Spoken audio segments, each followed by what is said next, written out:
Where have y'all been? I know where you've been. You've been waiting for me to put up a video.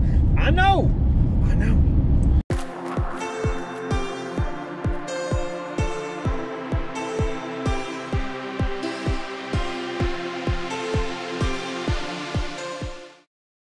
Getting to it. I've just been busy. I had a lot of stuff going on. Right now, I have to go mail out invoices. 90% of what I do is all email, but I have to go mail these paper ones out because I woke up this morning and realized that I'd never done my billing for March for snow plowing. Not there was much. I think there was only 2 plows on everything. But yeah, so I have to do that. But I am going over to the shop. I went this morning. I had to go up to the DMV to ding, ding, ding, ding. I have people paying their invoices already and leaving me tips. All right, God bless y'all. But I had to go up to the DMV this morning to put the motorcycle endorsement on my license. I went and took the MSF or MSS Motorcycle Safety School this past weekend. I did the advanced class, not the 2-day, just the 1-day, because I know how to ride. So I did that, and it's a license waiver, so you don't have to take the road test. You do the course. It's so much fun. I was dead set on buying a Grom or a Benelli TNT 135. I know they're real little bikes, but they are so much fun. So much fun. They max out at like 60 miles an hour. Like, that's as fast as they go, but they're a blast. And so I rode the crap out of a Grom this weekend, had a ton of fun. And then I rode the CF Moto 300 NK, which I really like. I like the CF Moto 300 SS, if you've ever seen that bike, the one that's in all black. Love that bike. So I rode the NK, Honda Rebel 250, a Suzuki 250, and then I rode a KTM Duke. I actually took the test, the actual course test right there on that bike, and then I took the test again on the ground to see if I could do any better in the figure eights and in the box, and then the weaving in between the cones. I was laying those bikes right over. A little nervous at first because, you know, I'm not used to riding on asphalt. I've always been on dirt bikes. So but after I did it a couple of times, I was leaning them over so much I was dragging the foot pegs on the ground. It was just a blast. It was so much fun. But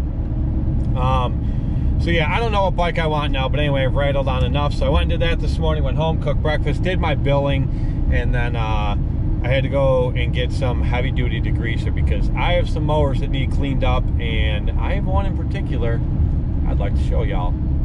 Let's go. So it's been raining all night and all morning, but the rain stopped, and it's like 47, 48 degrees out, so good a day as any to pressure wash mowers, right? Let me show y'all what I use. So this is what I use when the grease is nasty and the stuff is really, really, really caked up on the decks and it's bad. This is what I use. Disclaimer, that shit will fade the paint on your mowers, okay? Maybe not first couple times you use it, but if you continue to use it over time, it will eventually fade the paint on your mowers. Mowers I'm doing, the paint's faded on them any damn way. I really don't care. I just want them clean. And one of them I need in particular, which I'll show you in a minute. Normally I wash them every week with Purple Power, put it in a 1-gallon pump sprayer, spray the whole mower down, let it sit for 10-15 minutes, use pressure washer and wash it off. I don't use my big commercial Vortex, way too powerful to tear paint off. I just use my little electric one. Does the job, don't have to scrub anything. This stuff is needed today, and I'll show you why. Oh, and by the way, when you take that certificate from the motorcycle course at DMV, you pay $12. They put the M endorsement on your license. So you have your motorcycle license. Pretty cool, huh? So the V-Ride 2. I was thinking about getting rid of it this year. I know I already prepped it for the season. The mower with the bagging system, it just hit 1,000 hours. I was going to sell this mower. Great mower, still in great condition. My buddy offered me a trade up for a 4-wheeler for this. I really want to do it, but I kind of want the money more because I want to go buy a bike. And I have plenty of other mowers, so it really don't matter.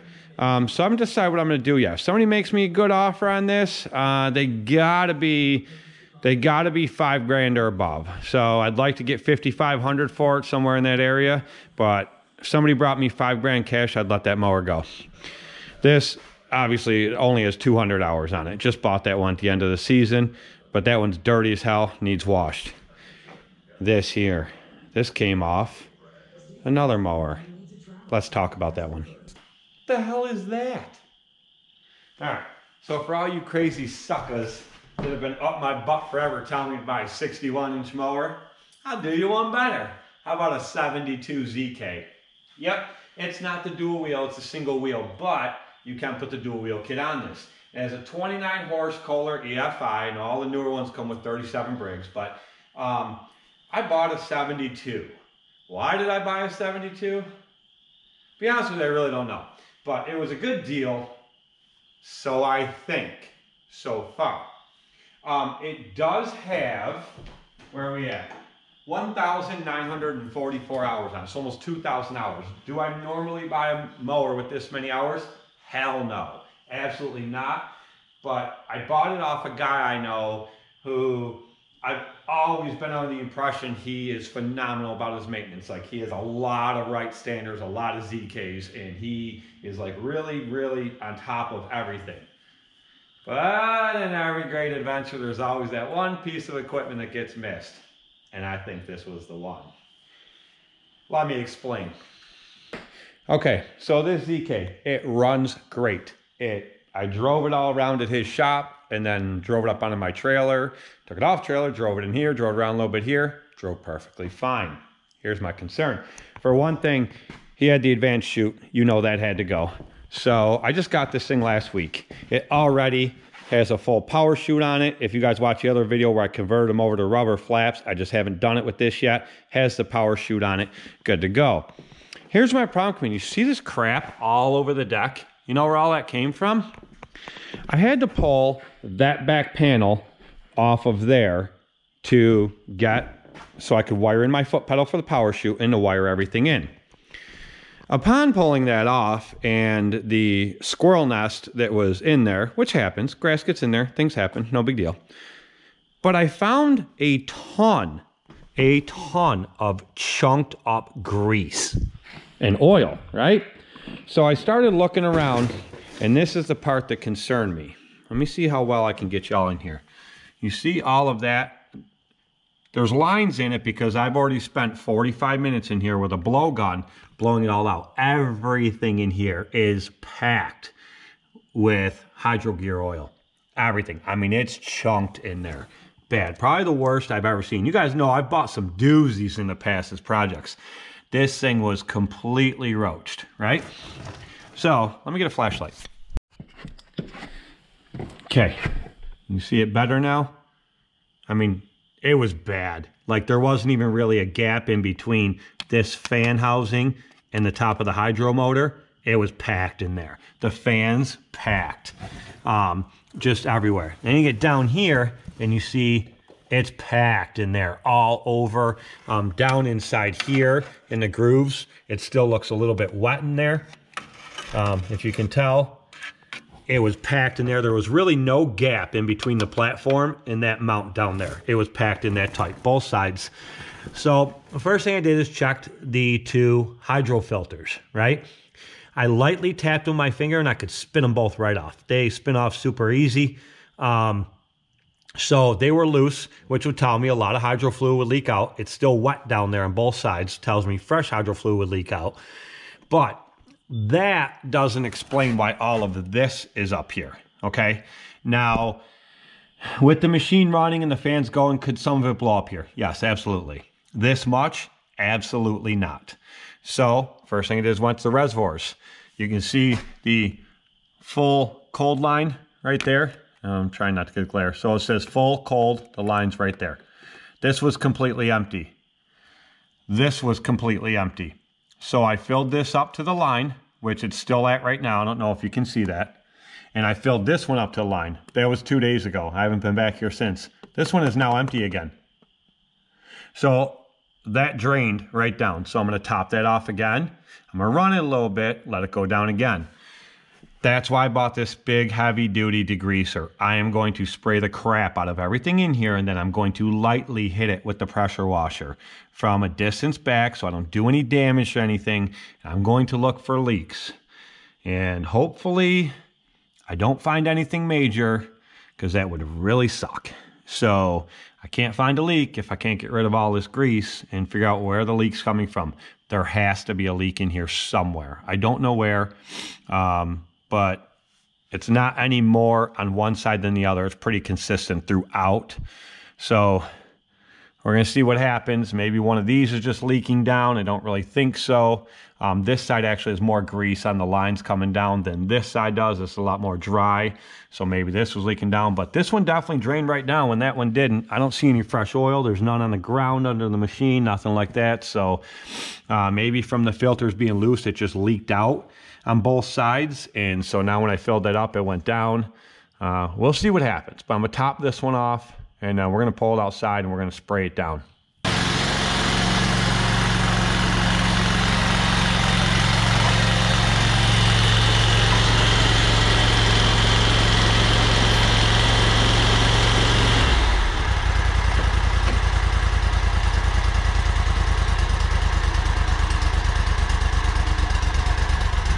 So what I'm going to do is I'm going to take the little Milwaukee battery power blower and I'm going to blow everything off. As soon as I drove it, this one went down again.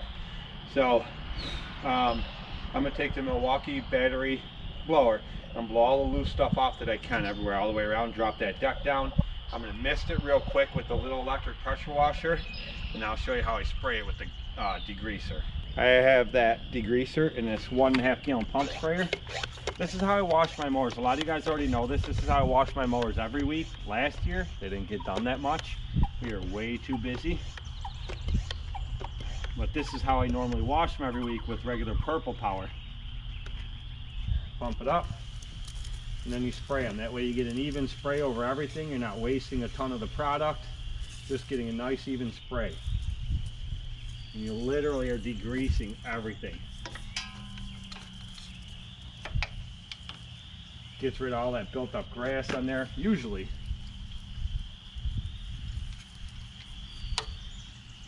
Keeps them tires from being all nasty again. So this thing does need tires, but I have a plan for that as well. We will cover that soon. I'll show you guys exactly what I mean and how I plan on taking care of that. So I'm not even going to clean these tires. Okay, I sprayed the crap out of this machine. I only used about half of it, and I sprayed it heavy.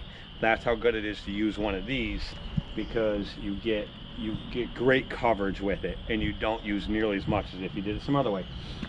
But a lot of that grease is already running off there, but there's some in the back that's just so bad.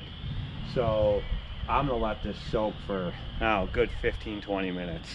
I didn't spray it down with water first, like I said I was going to. Didn't realize it till I started spraying this on, but it happens. So while we're waiting for that, let me talk to you guys for a minute. Look at, you can see the pools of it. It's actually like a red color now instead of purple, because it's mixing with that grease and all that hydro oil. See it all in there? It's like, look at it, how chunked up it is. It's just chunking up, and it's all turning red. See, watch. See how easy that comes off? That stuff's phenomenal. Okay, so let's talk for a minute.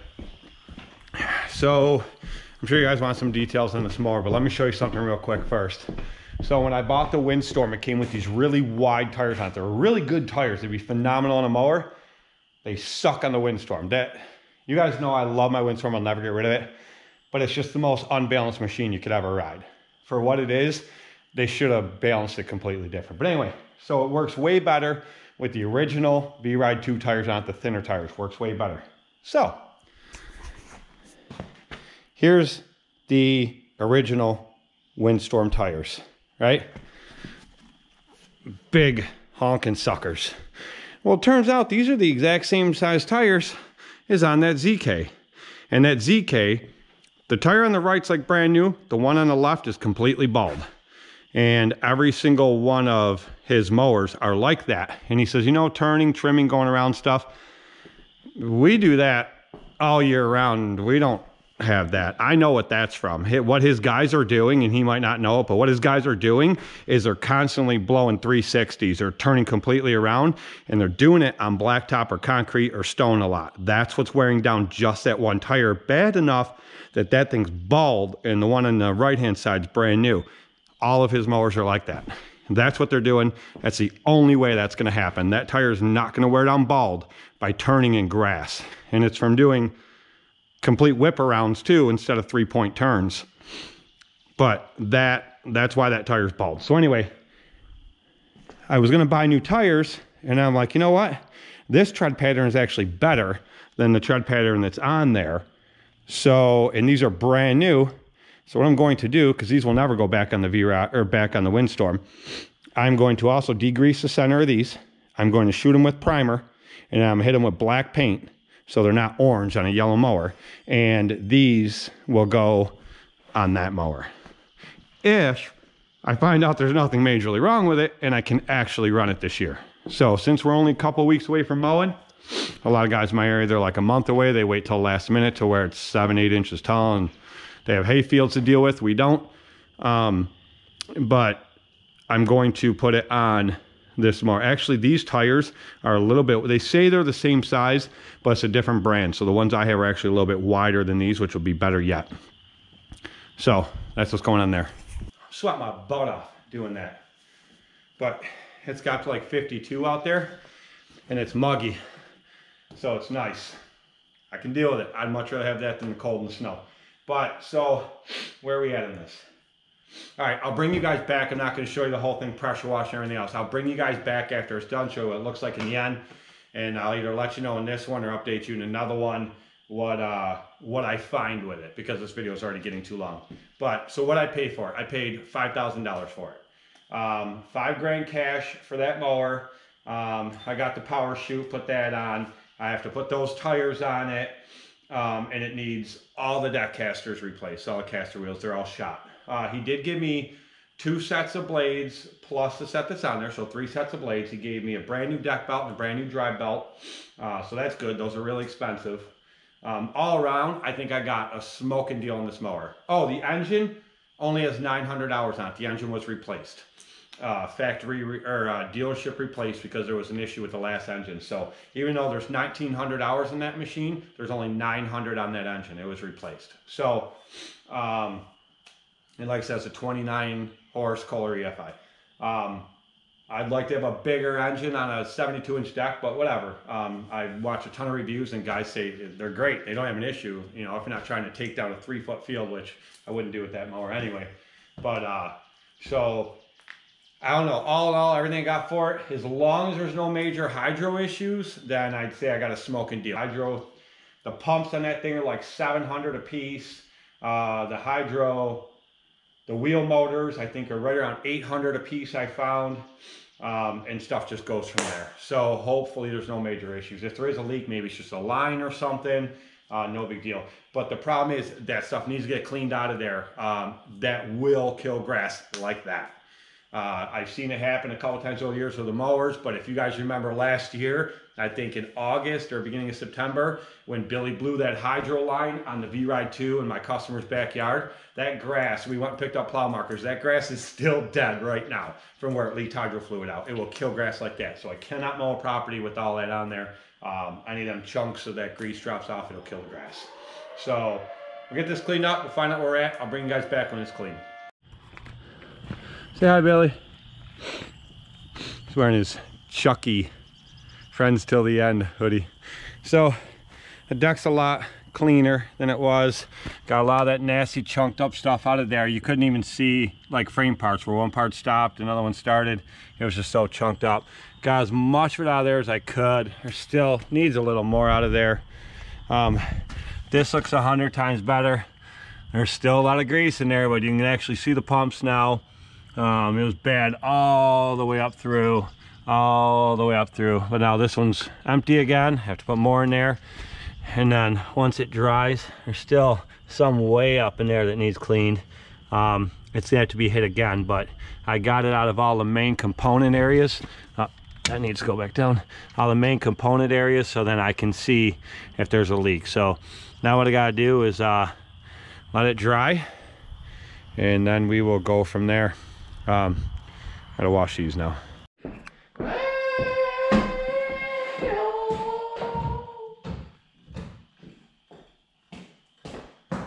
Billy. What? Can I get an eye? That's great. All right, so that's gonna be a wrap for this video. I did have Billy go and run this bad girl up and down the road a few times. It got faster the more he rode it. And that's because I topped off that left reservoir again. And he rode up and down the road a bunch of times. It definitely started to get quicker. And the fluid did not go down. We parked it in here. We let it sit in here for about an hour and a half. I just went over it with a flashlight. I can't visibly see any new hydro fluid leaking anywhere. Hopefully it was a different issue, maybe the filters, and it all just got sucked up top and it's been going on for a while. I don't know. We'll test it. We'll see what happens. We did wash the V-Ride 2, got her all prettied up, putting that up for sale today on Facebook Marketplace. I'm going to set a price. It'll be firm with the tweels. The price will be a little negotiable, but you're going to get the regular tires with it, not the tweels. We did wash the X52. That didn't need very much cleaning. There's a 36 with an accelerator. I bought that from the same guy I bought that from. However, that, I didn't buy it for me. I bought it for somebody else. I will update y'all on the story. And before somebody asks that John Deere, that's Veronica's sister's mower. I had to re-weld the deck back together because they decided to use it as a battering ram or something. I don't know. But anyway, here's the rims I was telling you about. So we primered them with self-etching gray primer, shot them with a can of black. I'm going to shoot them with one more coat, and these bad boys will be ready to go on that ZK. There are some big tires. What are these damn things? 24 by 12-12. I'm pretty sure. Oh yeah, there's the other. Billy, we got to put the other pulley guard back on the X. And there's the back for underneath the pad on the X. Right. I'm pretty positive. Those are Kenda tires. Those are really good tires. Let's see here. What are these? These are Turf Master Carlisle. That's a good tire. They make good tires. Okay, 24 by 12-12. Yeah, so they're the same tire, but this is a prime example of how, depending on who makes the tire, depends on how wide the tire is. Those tires are Kendas. These are Carlisle Turf Master. And even though they say the same size, those tires, those Kendas are actually wider than these, just a little bit. Always happens depending on who makes the tire. So it'll get those bad boys. That's why I didn't wash the rims when I washed this, but it'll get those, and hopefully she makes us a lot of money this year. All right, we're out. What are you doing, Billy? Playing the four-wheeler? Yeah. Look at in here. This is ridiculous. It's getting out of control. The X mark in the Toro. The Toro, obviously, I brought it back, took the plow off. It's sitting there. Took the AG tires. It's got its regular tires back on. There's the AGs. So they're just about ready to go. That X mark just needs a battery. And that will mow. It just needs a voltage regulator to be able to mow. Otherwise, it shuts the mower off when you turn the PTO on. But anyway, needs a battery. Those will be good to go. The two mulch carts are back there. About to start cranking out some mulch here real soon. Oh, one last thing. That metal can. Junk. These came with a black plastic bucket. But I'm pretty sure the reason that's not on there is because the guy I bought it from, his reckless employees probably smashed it all to crap. However, we won't do that. So I'm going to get another bucket for there.